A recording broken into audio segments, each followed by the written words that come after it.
ನಮ್ಮ ಲಿಮಿಟ್ಸಲ್ಲಿ ಒಂದು ಕೊಲೆ ಆಗಿದೆ, ಅದಕ್ಕೆ ಸಂಬಂಧಪಟ್ಟಿರೋರು ಎಲ್ಲ ಇಲ್ಲೇ ಇದ್ದಾರೆ.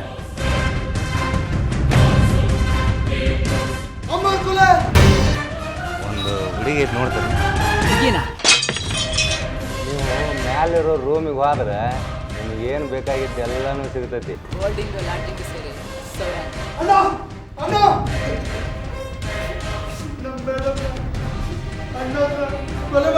ಯಾಕ್ರೋ ಕೊಲೆ ಮಾಡಿದ್ದು? ಕೊಲೆ ಮಾಡಿಲ್ಲ ಸರ್.